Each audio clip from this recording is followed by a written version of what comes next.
1 वाटी गव्हाच्या पिठापासून मस्तपैकी असा लुसलुशीत, नरम, लुसलुशीत, जाळीदार असे गव्हाच्या पिठाचे धिरडे. खूप हेल्दी आहे, टेस्टी आहे, बनवायला खूप सोपे आहे. सकाळच्या घाईमध्ये नाश्त्यासाठी तुम्ही याला बनवू शकता. सगळ्या भाज्या बारीक चिरून घ्यायच्या, म्हणजे पत्ताकोबी, गाजर, शिमला मिरची, कोथिंबीर. त्यानंतर 1 वाटी गव्हाचं पीठ घ्यायचं, थोडंसं बेसन पीठ, थोडासा रवा घ्यायचा. हे बघू शकता, रवा आणि बेसन पीठ 2-2 चमचे घ्यायचे. गव्हाचं पीठ 1 वाटी घ्यायचे. गव्हाचं पीठ एका भांड्यामध्ये काढून घ्यायचं. त्यामध्ये 2 चमचे बेसन पीठ टाकायचं, 2 चमचे रवा टाकायचं आणि चिरलेल्या सगळ्या बारीक भाज्या टाकून घ्यायच्या. हे बघा, रवा आणि बेसन पीठ टाकून घ्यायचं.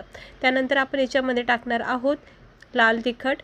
हे असं बेसन रवा टाकल्याच्यानंतर लाल तिखट टाकायचं, थोडीशी चिमूटभर हळद टाकायची आणि चवीनुसार मीठ टाकून लागण तसं पाणी टाकून याचा पातळ घोळ बनवायचा. अगदी पातळ रनी बॅटर बनवायचं. हे अशा पद्धतीने पॅनला तेल लावून ठेवायचं आणि गरमागरम पॅनमध्ये स्लो गॅसवर छानपैकी असे याचे धिरडे बनवा. हे बघू शकता, लहान मोठे जसे तुम्हाला आवडतील तसे हे जाळीदार धिरडे गव्हाच्या पिठाचे सकाळ सकाळ बनवू शकता. खूप छान पौष्टिक हेल्दी आहे.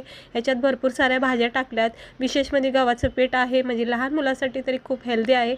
सकाळच्या नाश्त्याला काही सुचत नसेल तर हा नाश्ता तरी खूप बेस्ट आहे. नक्की करून बघा आणि अशीच रेसिपी बघण्यासाठी चॅनलला सबस्क्राईब करा.